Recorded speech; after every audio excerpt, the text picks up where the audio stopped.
Hello students, आज का हमारा टॉपिक है इन्फ्लेशन, मुद्रास्फीति, चैप्टर 11। इन्फ्लेशन का क्या मतलब होता है? इन्फ्लेशन का मतलब continuous increase in the price. जब लगातार प्राइस में वृद्धि होती है तो उस सिचुएशन को हम इन्फ्लेशन या मुद्रास्फीति कहते हैं। फिर है Keynesian view on inflation. Keynesian ने इन्फ्लेशन को कितने पार्ट में डिवाइड किया है? उसने कहा है इन्फ्लेशन दो तरह की होती है, एक सेमी इन्फ्लेशन और एक ओपन या फुल इन्फ्लेशन। लेकिन जो केन्जियन ने सेमी या फुल इन्फ्लेशन बताई है वो बताई है on the basis of level of employment. Level of employment का मतलब फुल एम्प्लॉयमेंट किसे कहते हैं? फुल एम्प्लॉयमेंट वो सिचुएशन होती है जब एक कंट्री में जो लोग काम करने के लिए तैयार हैं और जो काम करने में एबल हैं उनको अगर काम मिल जाता है तो वो फुल एम्प्लॉयमेंट की सिचुएशन है। यानी कि जहाँ ऐसा पर्सन जो एबल और विलिंग दोनों है वो बेरोजगार नहीं है तो आपकी फुल एम्प्लॉयमेंट की सिचुएशन है। तो उसने केन्जियन ने सेमी और फुल इन्फ्लेशन बताया है। सेमी इन्फ्लेशन वो इन्फ्लेशन होती है जब एक इकोनॉमी में क्वांटिटी ऑफ मनी बढ़ती है। अब क्योंकि क्वांटिटी ऑफ मनी बढ़ रही है लेकिन हम फुल एम्प्लॉयमेंट की सिचुएशन पे नहीं हैं तो हम आउटपुट भी बढ़ा सकते हैं। आउटपुट कैसे बढ़ेगी?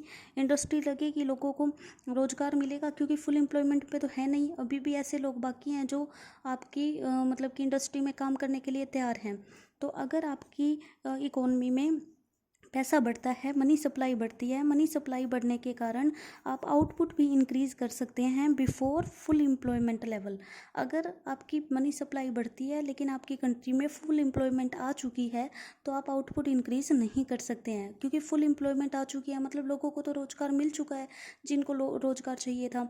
तो इसका मतलब यहाँ सेमी इन्फ्लेशन वो इन्फ्लेशन है कि क्वांटिटी ऑफ मनी अगर फुल एम्प्लॉयमेंट लेवल से पहले बढ़ती है तो डिमांड बढ़ रही है लेकिन उसके साथ साथ हम सप्लाई को भी बढ़ा सकते हैं, प्रोडक्शन को भी बढ़ा सकते हैं। तो प्राइस इतना इंक्रीज नहीं होगा जितनी आपकी डिमांड इंक्रीज हो रही है, क्योंकि साथ साथ हम सप्लाई भी बढ़ा रहे हैं। तो प्राइस में जो बढ़ोतरी होती है वो सेमी इन्फ्लेशन होगी।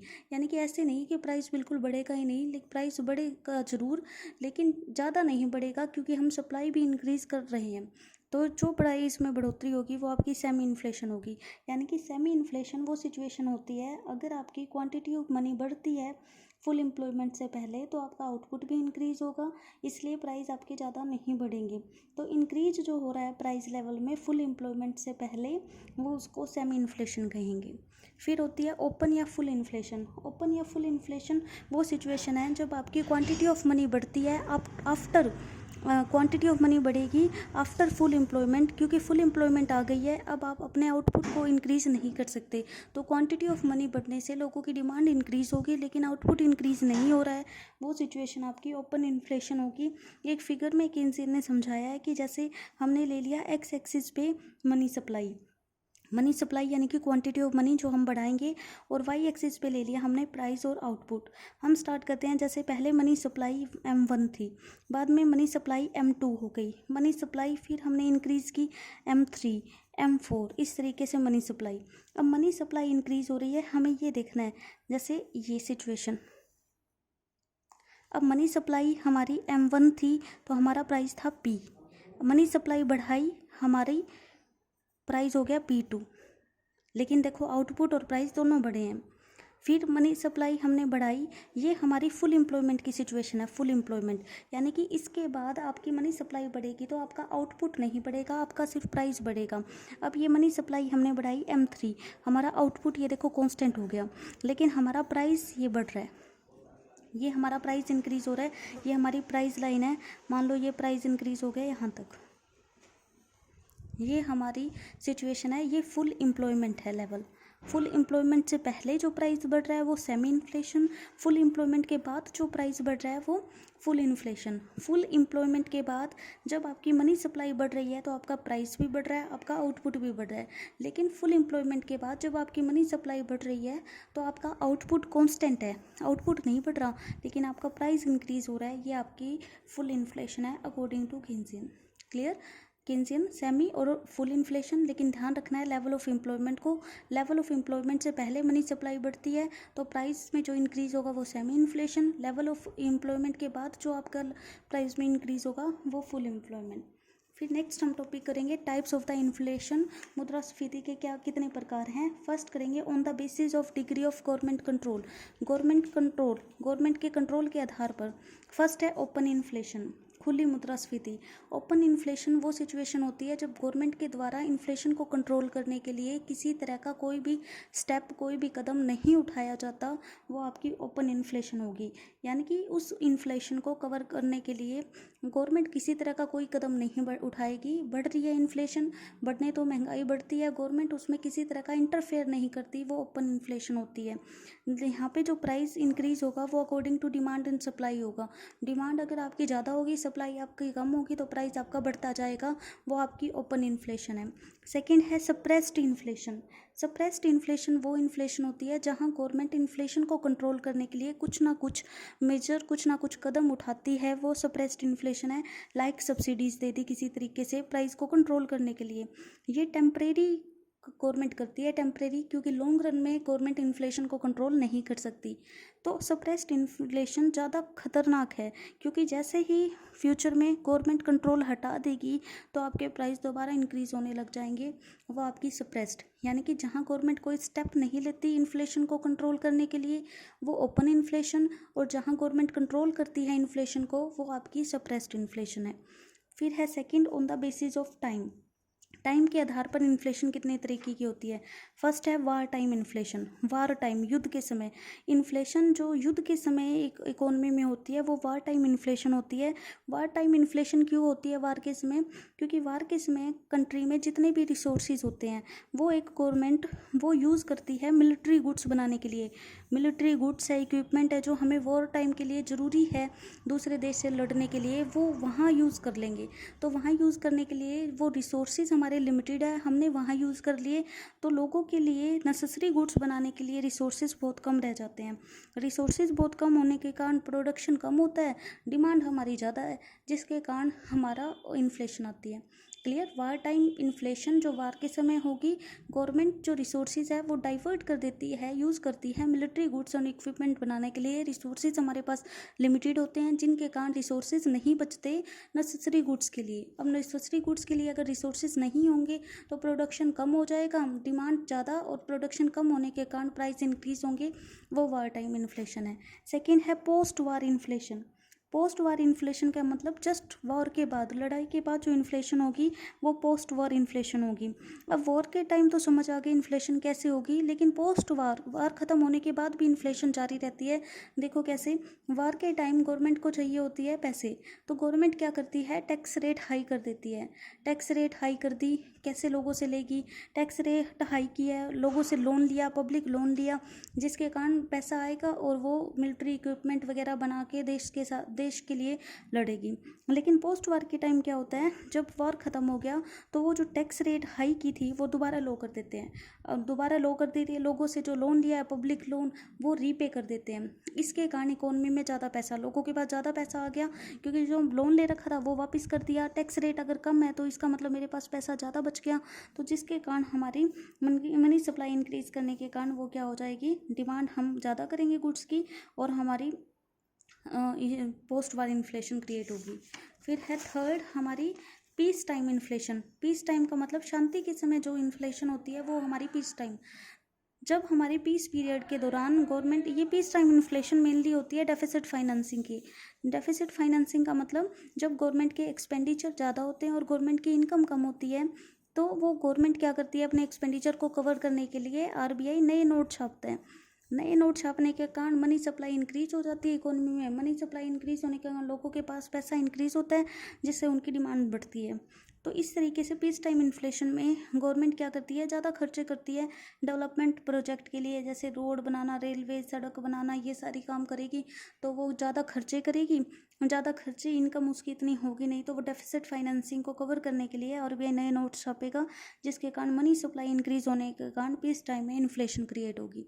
ये था आपकी peace time inflation on the basis of आपका टाइम पीरियड। नेक्स्ट करेंगे third, on the basis of rate of inflation. Rate of inflation मुद्रास्फीति की गति के आधार पर, गति यानी कि किस तरीके से, कितनी गति से चल रही है आपकी इन्फ्लेशन। फर्स्ट है क्रीपिंग इन्फ्लेशन। क्रीपिंग का मतलब रेंगना।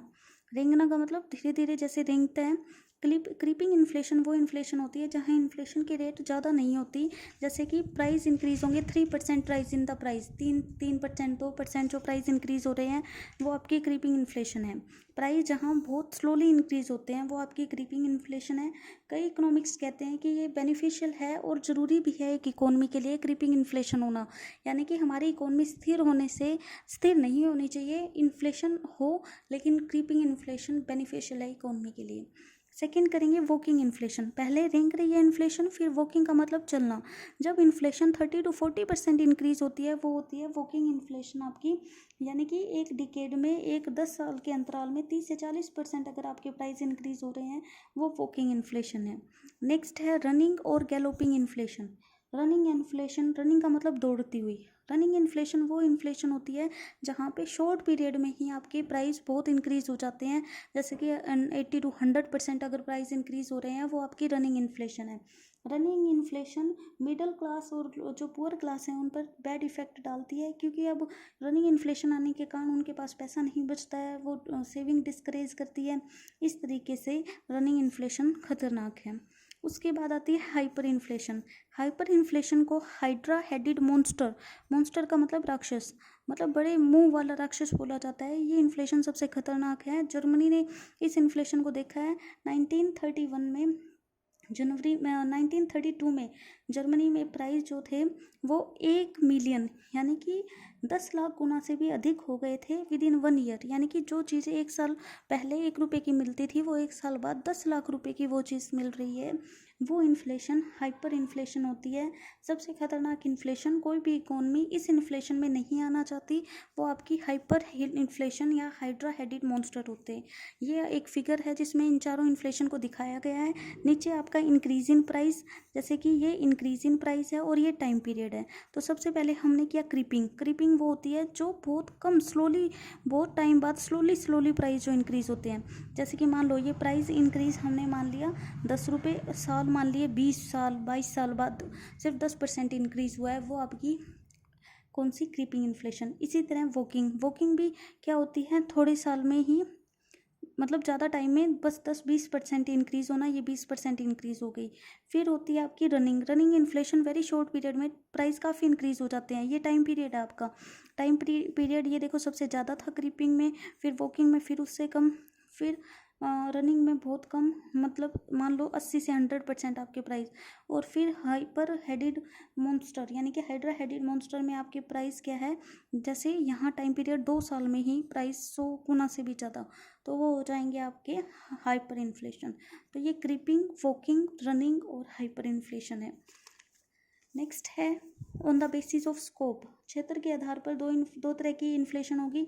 फर्स्ट है सेक्टोरल या स्पोरेडिक इन्फ्लेशन बोलेंगे। सेक्टोरल इन्फॉर्मेशन यानी कि ऐसी इन्फ्लेशन जो एक पर्टिकुलर सेक्टर को इफेक्ट करती है, पर्टिकुलर सेक्टर का, यानी कि particular part of the country के किसी स्पेशल पार्ट में, या पर्टिकुलर गुड्स में जो इन्फ्लेशन होगी, जो पूरी इकोनॉमी में इन्फ्लेशन नहीं होगी, वो आपकी सेक्टोरल होगी। जैसे कि दाल के रेट बढ़ जाना, वो सेक्टोरल इन्फॉर्मेशन है, जैसे सेक्टोरल इन्फ्लेशन है। जैसे कि प्याज के रेट इंक्रीज हो गए, तो ओनली प्याज के रेट इंक्रीज हुए हैं और किसी चीज़ के रेट इंक्रीज नहीं हुए, वो आपकी सेक्टोरल इन्फ्लेशन है। जो एक सेक्टर में, एक स्पेसिफिक एरिया में इन्फ्लेशन है, स्पेसिफिक गुड्स या प्रोडक्ट को लेके जो इन्फ्लेशन है, वो आपकी सेक्टोरल है।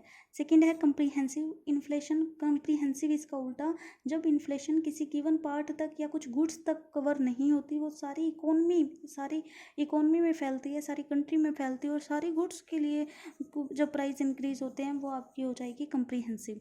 तो sectoral, specific part of the country या स्पेसिफिक गुड्स, और कंप्रीहेंसिव जब cover all over the country या सारी गुड्स को कवर करती है, वो आपकी कंप्रीहेंसिव।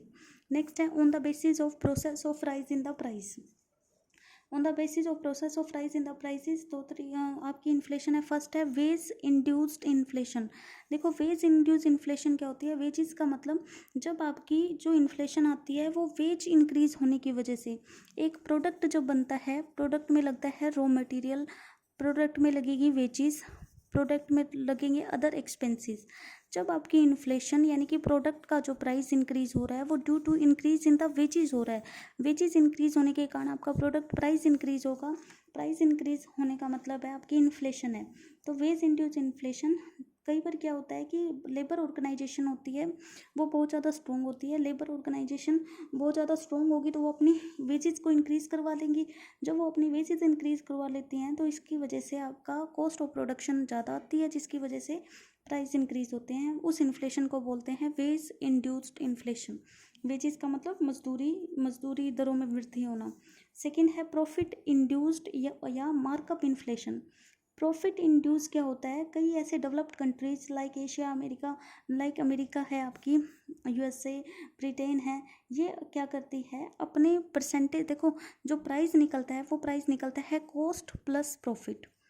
लेकिन कई कंट्रीज़ जो डेवलप कंट्री है वो अपना प्रॉफिट मार्जिन बहुत ज़्यादा हाई रखती हैं। प्रॉफिट मार्जिन हाई रखने से प्राइस आपका क्या हो जाएगा, इंक्रीज़। उस प्रॉफिट